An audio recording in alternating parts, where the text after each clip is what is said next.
Hope everyone's doing well, enjoying this springy weather. I am Assistant Dean of Career Services, Danielle Schweilock, and presenting for us today. Sorry, Danielle, can you actually record on yours? Because that it records on your, since you're showing the slides. Yep, I'm recording, so we're all good. Okay. And in case anyone hasn't met yet, the latest member of the Career Services team, I'll introduce everyone, Christopher Neal, and he's going to take over the slide presentation.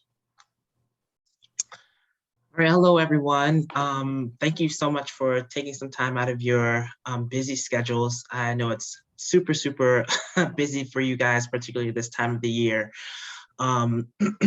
Juggling class and, graduation's coming up, post-graduation things probably on your mind as well. So I don't take it for granted that, you showed up to gather this information. I'm really excited to share this information with you as we have been able to meet with a number of you all to gauge, what your needs are, because that's what we're here for. We're here to be able to help you. And so you'll probably hear that over and over again. And, when we say it, we really do mean it.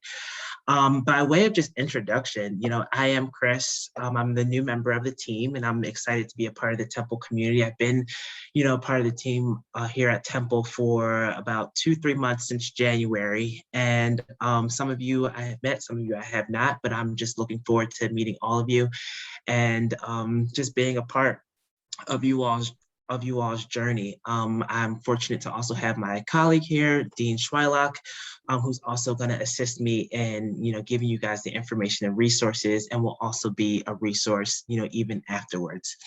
So having said that, I'm just going to kind of dive into what we're here for. And, as I mentioned to you before, you're in a very unique, situation right now where, you're juggling between, classes and finishing up, on the home stretch of your matriculation through law school.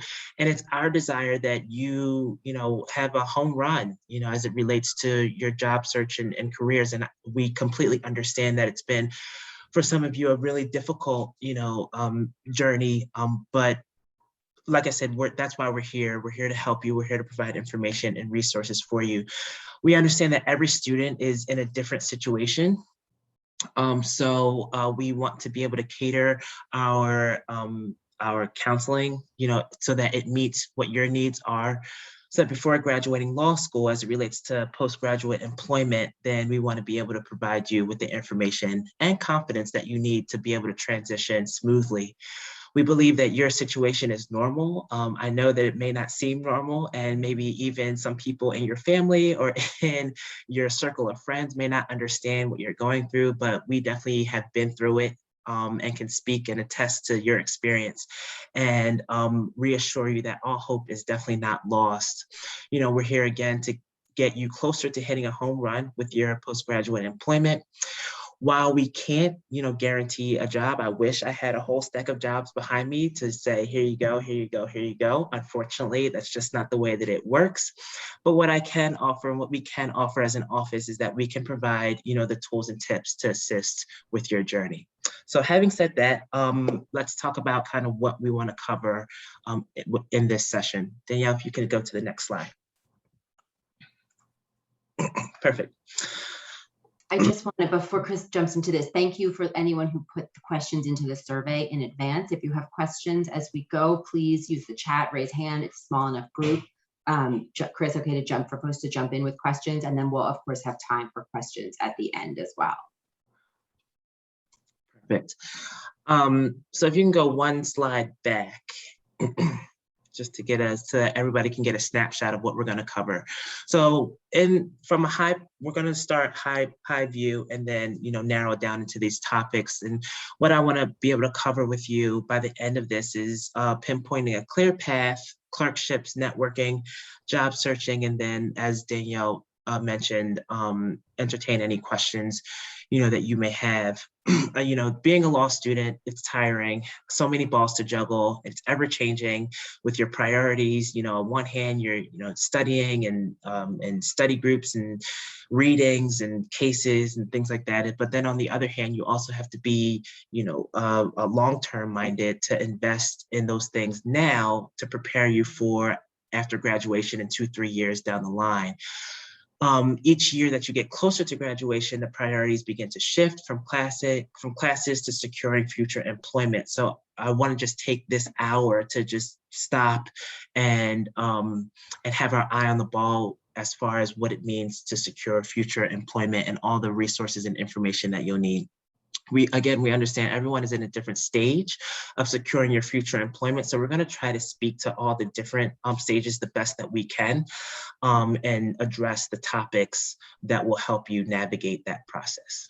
All right, next slide. So I think that the first step, a really good starting point, is pinpointing a clear path. I've had, several conversations with some of you, and it's completely understandable if you are at a stage where you feel like you don't know where you want to go or where to start or what you want to do, what area of the law, what jurisdiction you want to be in. That's completely understandable. I think that it's worth taking the time to do the deep dive to ascertain and decide what you want to do, where your interests lie, where your passions lie, where your skill sets lie, so that then you're not just settling for just any job, but you're actually investing in a career, something that will take you far. I think that all of you have the capability to do that. It's just about, taking the time to do that deep dive to understand where you want to be and what you want to, and what you want to be, where you want to go. I think that the first step to pinpointing a clear path is self-assessment, and understanding who you are, what your likes are, what your legal skills are, what area of the law. So there's a couple of decision questions that you can ask yourself in order to better decide what direction you want to go in. So, there's no right or wrong answer to any of these questions. It's just about asking them and then being honest with yourself with the answers. So questions like, what you liked in a previous, job or summer position, what you didn't like, what did you glean from it, what's your prior work experience, how do you like the work, do you like to be on a team, do you not like to be on a team, do you like to work independently? So many questions that you can be able to ask yourself. And as a matter of fact, we actually have a resource on the CPM. I'll be making references to the CPM because I think that is one of the most important resources that you're going to be able to use to navigate this process.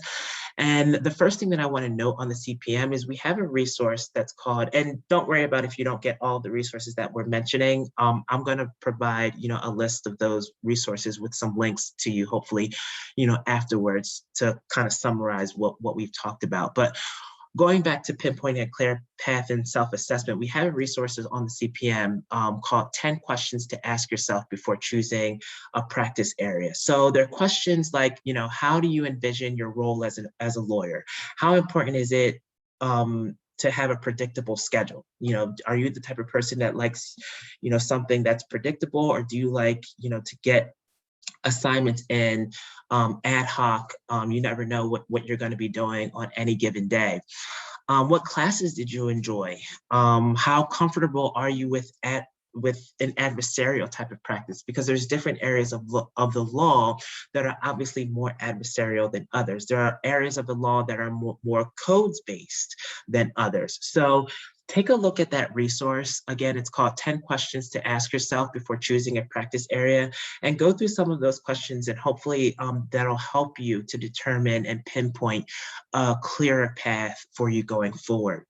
Another area to look into when trying to decide a clear path is the legal sector. There are all different types of sectors. We encourage you to narrow the sector down, because then that will make your job searching a lot more efficient. So, are you interested in the public sector or the private sector, in law firms or corporate, or maybe you really gravitate towards clerkships? And each one of them have their own unique they have their own unique way of pulling out strengths and interests that you may have. So in the public sector, are you drawn to values-based employment atmosphere? So a lot of public interest and public sector jobs, have a very clear mission, a very clear vision. Do you lean towards advocating for women, or the elderly, or children, or people who can't afford an attorney? that may also help you to identify where um, where you fit as an employee. Obviously, private sector jobs pull out, another aspect of practicing law. So again, go through the steps of identifying which one you lean more towards. And again, it could definitely help you to pinpoint a clear path.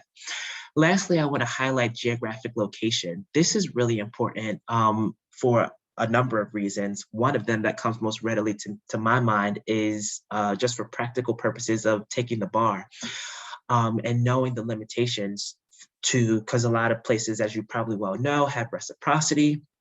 So you can be able to take one bar exam, but then be able to practice in a different location. So knowing the geographic location can also be helpful. Some things to note about picking a geographic location are the number of lawyers in the area, the type of clients that might be in the area, that may also guide the type of law that is practiced in that particular area. So again, these are just some of the things that I wanted to highlight for you as it relates to pinpointing a clear path. Hopefully they'll be helpful. If you want to dive a little bit deeper, I'm more than happy to have a conversation with you. So feel free to make an appointment with either myself or any member of my team, of our team, and we can definitely be able to help you in that regard. All right, so I'm going to move on to our next topic of job searching. So job searching can have its difficult and pain points.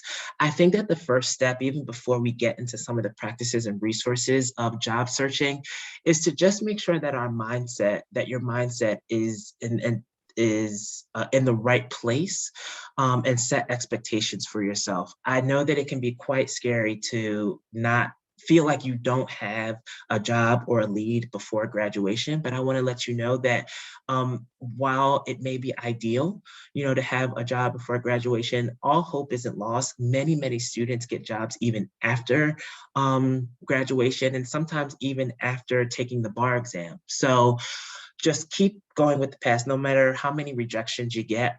The truth of the matter is that all you need is one offer. That's all you need. So I want to go down some of the practices that we would recommend when conducting a job search. The first being, researching employers. This can be very inundating because there's just so many employers that are out there to research, but I'm going to implore you not to take any shortcuts, to actually do the work to figure out who the employer is, what they do, how many lawyers do they have, who are their clients, are they service oriented, what services do they provide? And all of this information is just really important information to narrowing down, what job is best fit for you. There are a couple of resources that you can turn to and consult in order to help navigate this process of researching employees. On our resource, on the CPM, we have a resource library. Many of you may be familiar and have gone through it and navigated it, but I want to pinpoint your attention to, there's a folder called the employer list. In this folder, there are lists of attorneys. The list needs to be updated, and we're in the process of updating these lists. But it definitely provides a great starting point for determining or saying the list of employers that aren't just listed, but also are part of a particular practice area. So if you look on the CPM, you'll see that the lists are broken up by practice areas. So you can see, the law firms that are in real estate, if you're interested in real estate, the law firms that are in estate planning and trust and estates and family law, and a whole public interest as well. There's a whole list of public interest organizations that you can also look into. And what you'll find is not just what the law firm is, but a link to their website. So that then you can do some further research. Martin Hubble is another great resource where you can be able to see the list of employers, as well as the list of law firms, a list of corporate law departments, and construct searches in order to find them. So that's researching employers. I think that the next best practice would be to check your CPM weekly. We send out weekly updates. They usually go out on Friday. I don't know how many of you are routine in checking them. Sometimes we can get lost in the sauce with all the emails that you probably get, but in those weekly updates, we do put like the hot jobs of the week that maybe we just got in. So make sure that you check your emails weekly, because we do send out reminders to you, and that's a really good way to be able to keep up with job searching. Send your resume and cover letter to us. Resume and cover letters are kind of your ticket, to getting an interview, which could hopefully lead to actually getting an offer. We are available to be able to take a look at your resume to see what tweaks, if any, need to be made. Listen, we've seen hundreds of resumes and cover letters, and can definitely be able to help you out. There is a resource on the CPM as well, called Cover Letter and Resume Guide. It is the nuts and bolts of everything that you need to know as it relates to constructing and drafting your resume, as well as a cover letter. There's also examples in there and templates in there so that you can be able to pick and choose what best fits your situation. But again, another resource to help you with your job searching.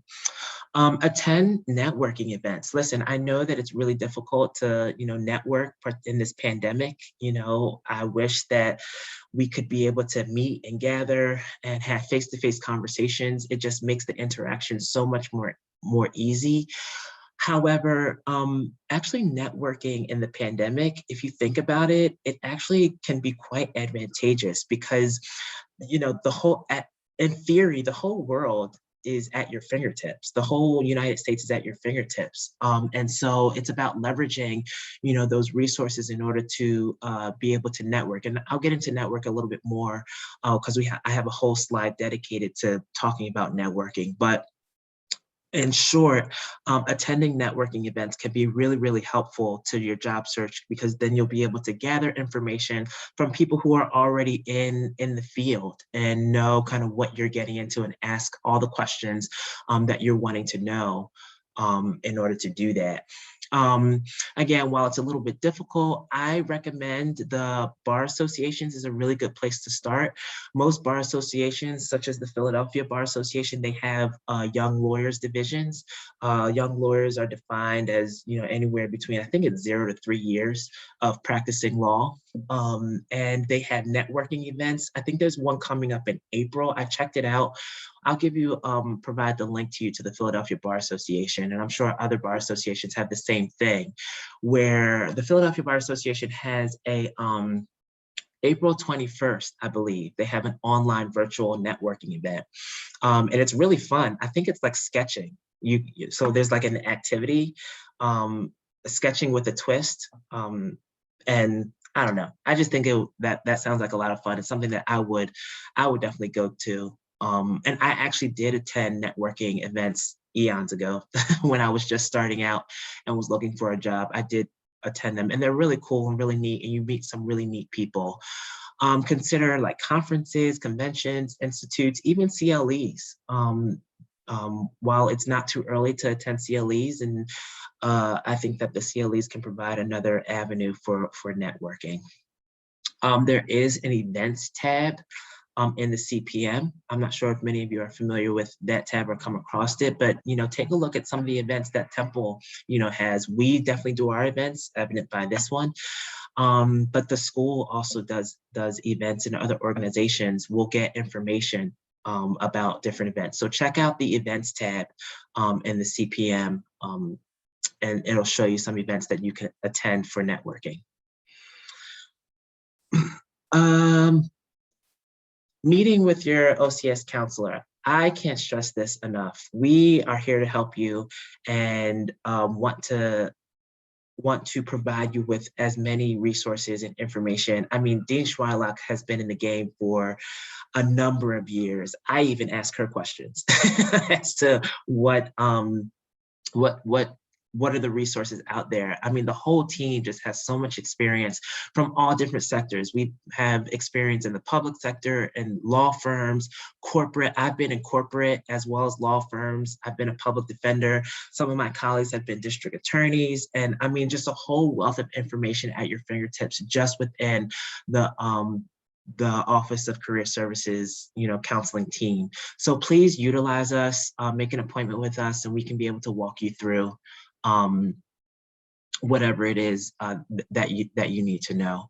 As far as resources, I'll touch on this lightly because a lot of them I've already mentioned. CPM and the resource library, I've made references to that already. Martindale, we've talked about. Legal Intelligencer is kind of like Martindale, where you can be able to see lists of employers. You can go to their website as well. And be able to get information there. There's also Reciprocity. I don't want to assume that everybody wants to be in the Philadelphia area or even Pennsylvania for that matter. If you do want to be and have aspirations to be in another state, California, Minnesota, Nevada, wherever, Reciprocity may be a good look for you because what it allows us to do is to ask permission from a school in a different state so you can have access to their resources as well. So talk to us about that and we can get you connected and hooked up so you can be able to take advantage of that. All right, I'm ready for the next slide. Okay, so I really wanted to dedicate a whole slide to clerkships because I feel like they're almost a whole entity in and of itself and really requires a deep dive to understanding clerkships. Let me just start at a high level to help understand, the mentality of clerkships. Clerkships are a great opportunity, even if you're not looking to do a judicial clerkship and maybe you want to be in a law firm or something like that. I would still recommend that you keep the option open. And the reason why is because they have a lot of great benefits that can help you when preparing to be, at a law firm or in the public sector or corporate for a number of reasons. One, it's a great opportunity for first postgraduate legal job because it sets very foundational and transferable skills of researching, of writing, of analyzing. I mean, those are just skills that you're going to need no matter where you go that are so important in the legal field. And a clerkship really allows you to capitalize on many of those skills and actually make yourself even more marketable for a job in a different sector. The other benefit is that you learn civil procedure. So for those of you who are interested in a more litigation approach or side of practicing law, a clerkship can definitely give you insight into a lot of the civil procedure. That way you can take that knowledge and be even that more successful at a law firm or a public sector job or even at a corporation that is involved in litigation. The last benefit that I'm going to highlight is the fact that clerkships allow you to get exposure to a variety of areas of the law.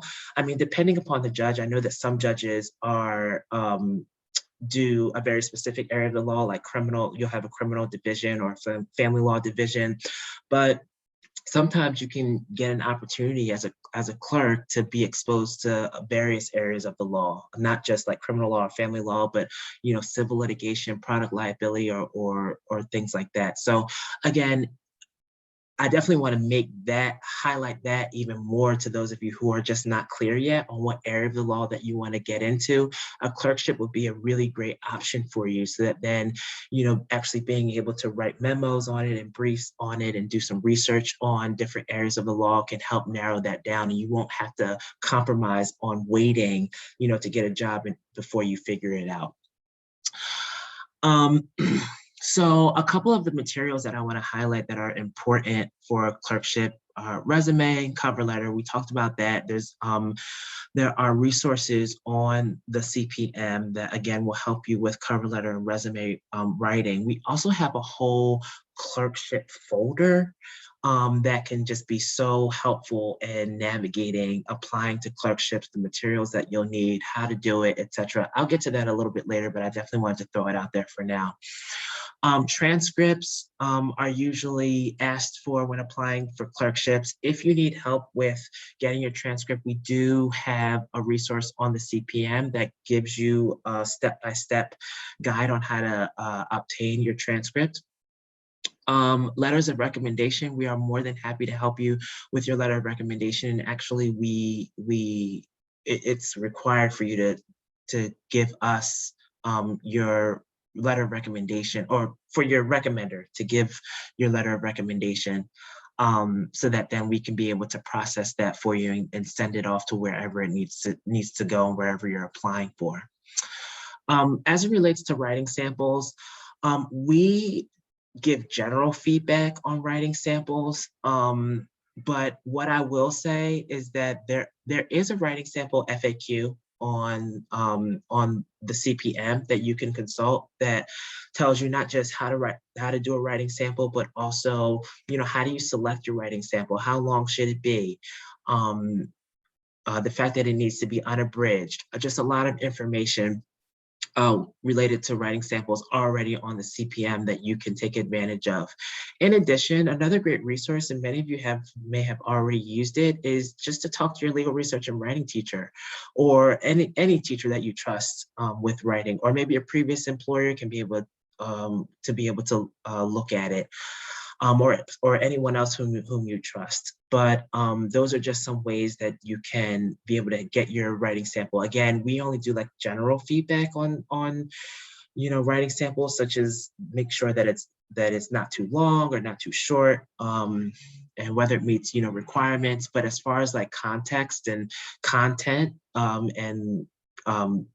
it's best that you either consult the writing sample FAQ or talk to someone whom you trust. So those are the materials.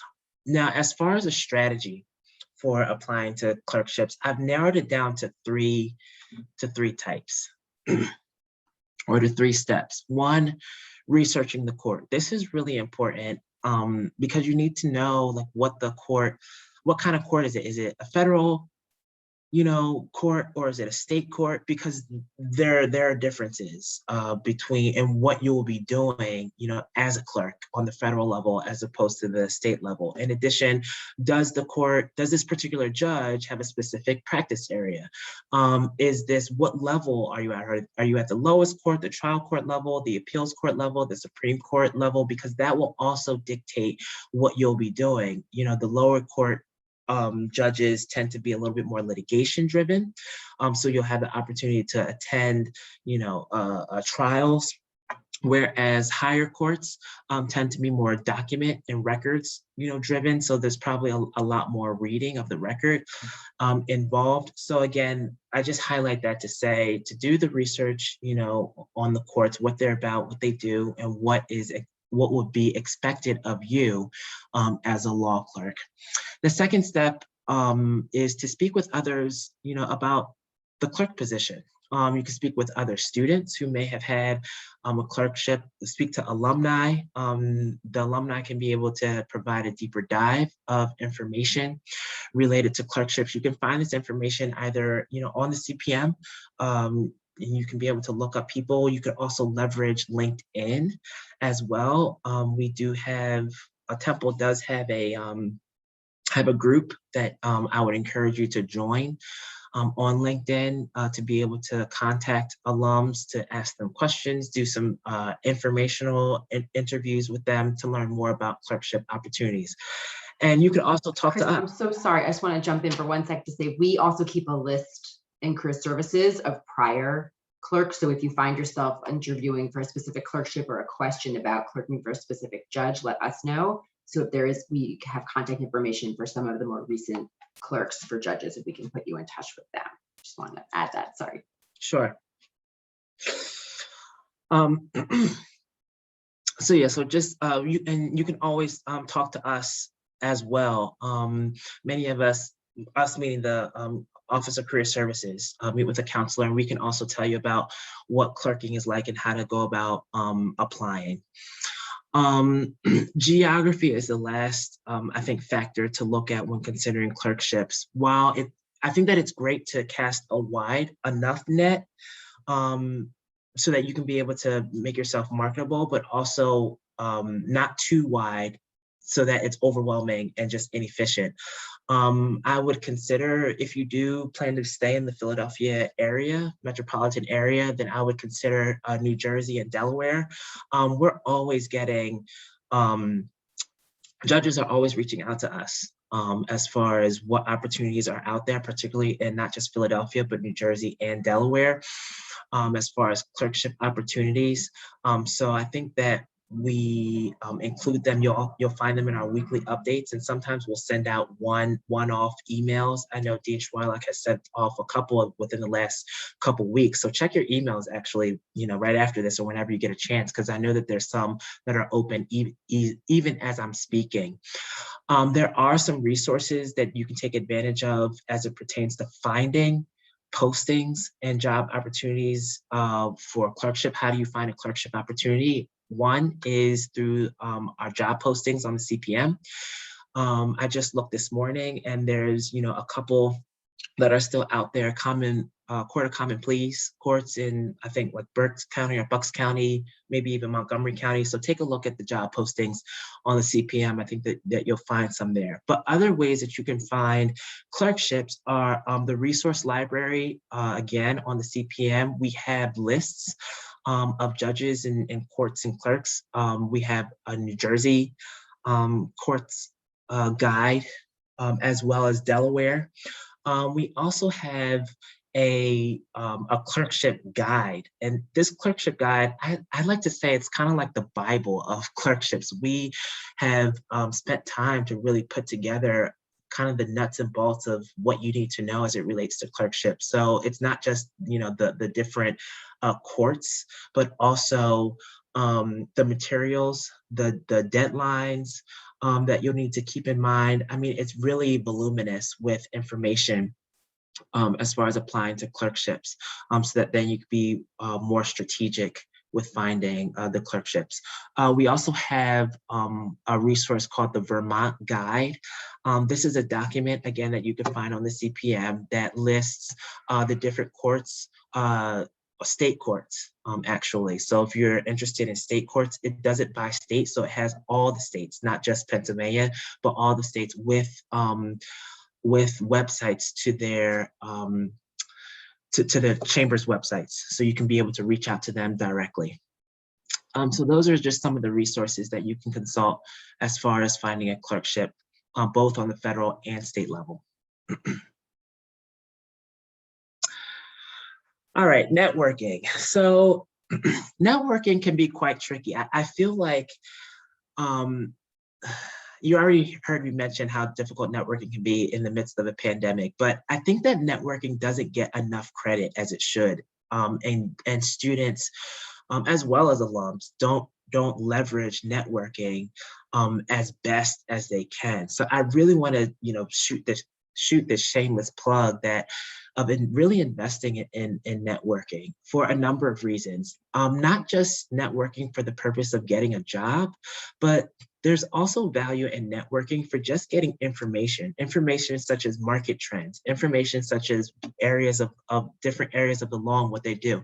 If you're interested in a very unique area of the law, like, I don't know, maritime law or agricultural law, I think that networking will be a really great way to leverage yourself to getting into some of these areas where job postings might not be as voluminous, but at least you'll have you can leverage the networking to find your in into that area of the law.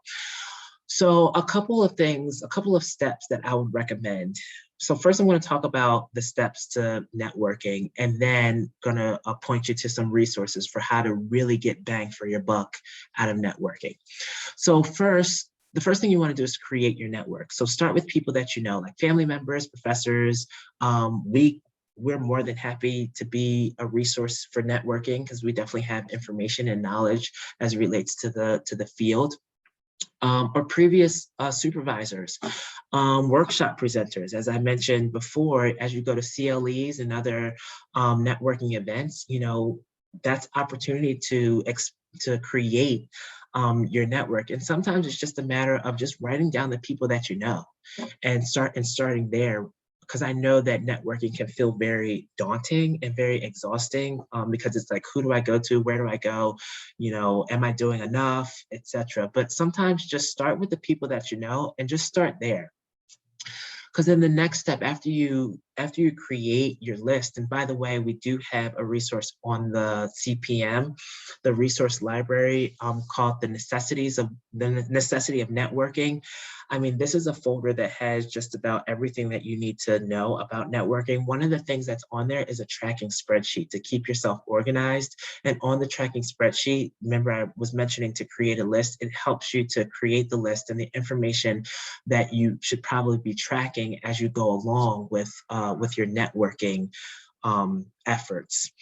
After you create your network, then I think it's appropriate to then try to expand your network, to commit to meeting, you know, more people, taking the initiative to get involved. The advantage of virtual networking, as I mentioned before, is the fact that the whole world is basically at your fingertips.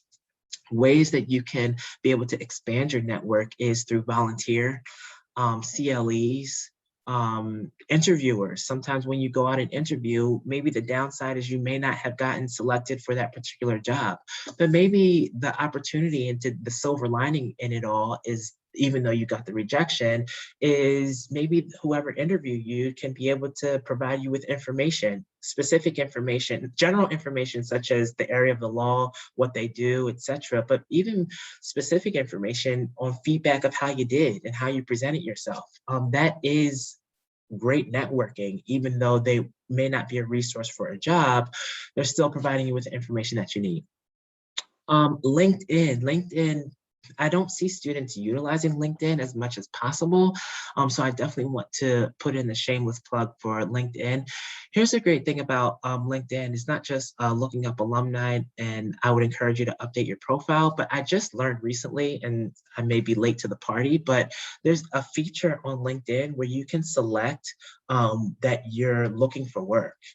That you're in, you know, the job market looking for. And what LinkedIn does is when you make that selection, then it has this icon around your name.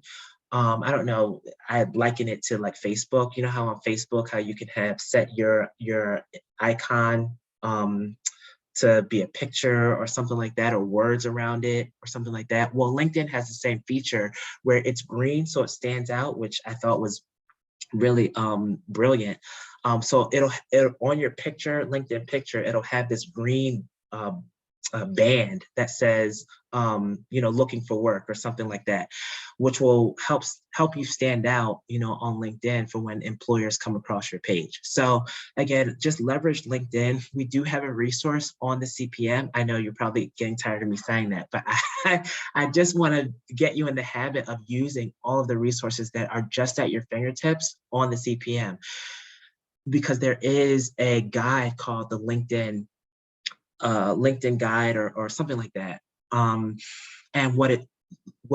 the information that's in it is everything that you kind of need to know about setting up your LinkedIn page so that you get bang for your buck, so you get some traffic, so that then you can leverage it to optimize your networking. I already mentioned bar associations that may be free or inexpensive as a way of networking. Again, Philadelphia Bar Association, the Young Lawyers Division, has a networking event coming up April 21st. You could also use peers and faculty members, you know, for networking, people who already know you, to expand your network. All right. The next is utilizing your network. So explore what your network knows and what they can do for you. Again, not all the time, providing a job is not just the only thing that a person in your network can provide to you. They can also provide you with, you know, information, ask questions. I still network, even though I'm happily here at as a career counselor at Temple. I still, you know, network and meet people and talk to people, because you just never know. I mean, information and knowledge is just can be very useful in just navigating the legal career. Lastly is maintaining your network. So follow up And the follow-up, how often should you follow up? It depends on what your need is, I think. I think if you have an immediate need, then maybe, um, um, more frequent uh, updates or follow-ups are more necessary. So some of the resources, LinkedIn, we talked about, Bar Association, we talked about, CLEs, we talked about, and information interviews. Information interviews, just questions to ask just to gather information.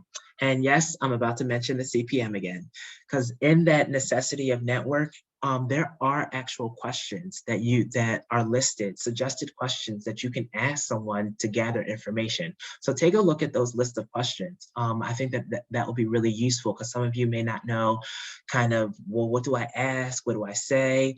And speaking of what to ask and what to say, another document on there and the necessity of network is email templates. So maybe some of you are drafting an email to someone in your network, but you don't know how to say it or what to say, or you don't want to come off as awkward, and it may come out of the blue. But take a look at those templates, and they can probably provide you with some information. All right, next slide. And just before you jump into the next slide, I also want to say we're happy to take a look at emails or outreach that you're preparing as part of your networking. It doesn't just have to be a cover letter or a resume. You can always say, can you just read this email for me? Make sure there's no typos. We're happy to take a look at that too. Yeah. All right, so a lot of information as we wrap up. A lot of information has been provided to you, and I can imagine and will completely understand if you feel overwhelmed by everything. It's completely understandable. It's a lot, and I definitely want to acknowledge that. But like I said, and we'll continue to say, that we are here for you and are happy to help you. By way of helping you, I've kind of taken this slide to narrow down everything that I just said into maybe like, what are the immediate next steps for you? What we recommend is, update your cover letter and resume. That is just so important, because like I said, that's a lot of times, that's the first time that an employer is going to get to know who you are. And again, we are happy to take a look at your resume as well as your cover letter. Make an appointment with us, then we can be able to walk you through your resume and cover letter and make sure that it's up to date. Secondly, update your LinkedIn profile. Take a moment or two to go to your LinkedIn profile and make sure that it looks good, and that not just listing previous job opportunities and education, but if you're seeking a job, put that banner on there that says that you're seeking a job. In addition, join some groups so that you can get updated on things. You can do job searches on LinkedIn as well, but just make sure you're at your profile. And actually nowadays, I believe employers are looking at LinkedIn profiles more and more in order to get a gauge on who the person is, even before they decide to bring you in for an interview. So you definitely don't want to be that person that either doesn't have one, or your LinkedIn profile is a little bit shaky. Third, search jobs on the CPM.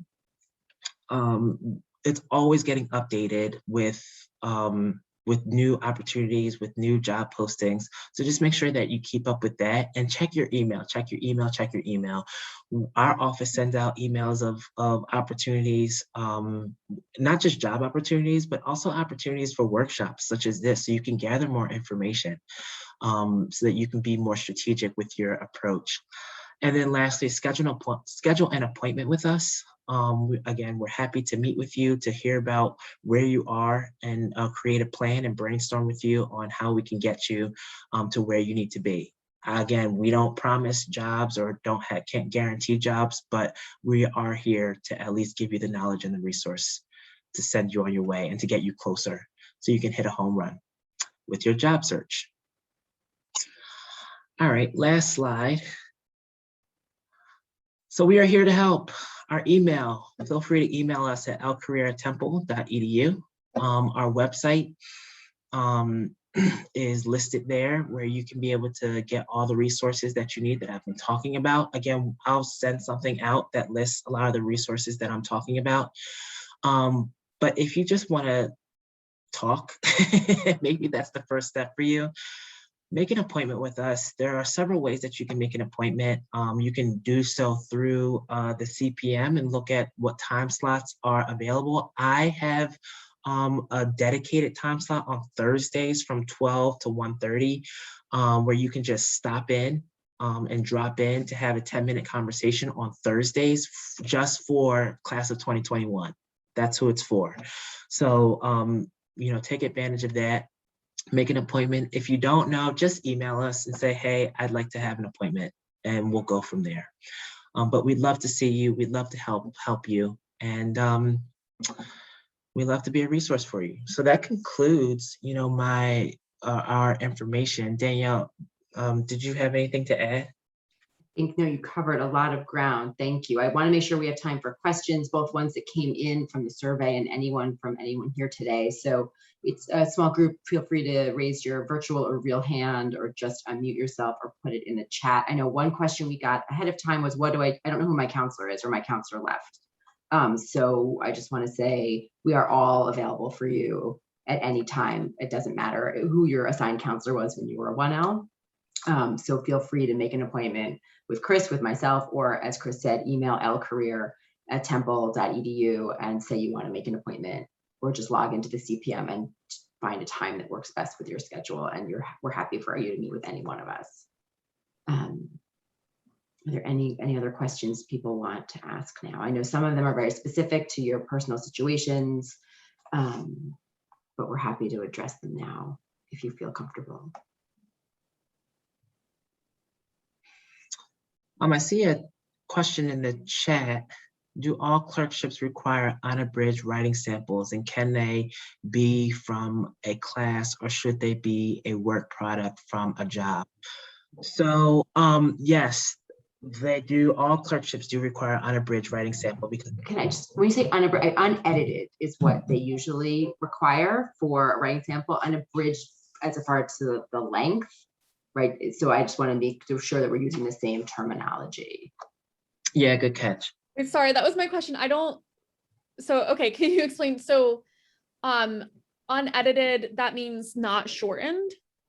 Means not edited by anyone but you.